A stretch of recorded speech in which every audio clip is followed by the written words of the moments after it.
శ్రావ్య 4245 వారు కామెంట్ చేశారు, గురుగారు నవరాత్రుల్లో ఒక సంవత్సరం కలశం పెడితే ప్రతి సంవత్సరం కలశం పెట్టాలని అడుగుతున్నారు. అంటే నవరాత్రి ఉత్సవాలు ఒక్కొక్కరు ఒక రకంగా చేసుకుంటారు. ఒకళ్ళు ఫోటో పెట్టుకొని ఏదో అమ్మవారి నామపారాయణ, ఎర్ర డ్రెస్సులు వేసుకోవడం అలా ఎక్కడ చెప్పలే.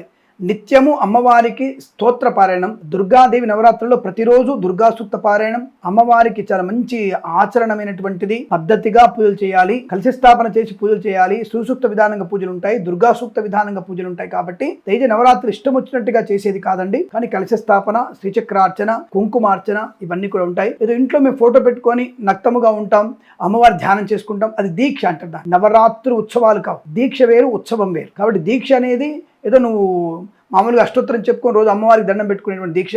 ఆ 9 రోజులు నాన్ వెజ్ తినకుండా 10వ రోజు మాత్రమే తినేటట్టుగా, అలాగే 9 రోజులు అమ్మవారికి నైవేద్యం పెట్టి చెప్పులు లేకుండా ఉంటారనేది ఆ దీక్ష మాత్రమే. కాబట్టి దీక్షకి నవరాత్రి ఉత్సవానికి సంబంధం లేదు. నవరాత్రి కార్యక్రమం అనేది చాలా విశేషమైంది. కించిత్ తేడా వచ్చిన అమ్మవారి దెబ్బ కొడుతుంది. జాగ్రత్త, కలశ స్థాపన చేసి మాత్రమే నవరాత్రులు చేయాలి. దీక్ష అంటే ఒక పటానికి పూలమాల వేసేసి మీరు దీక్షగా ఉండవచ్చు, దానికి ఎటువంటి ఇబ్బంది లేదు.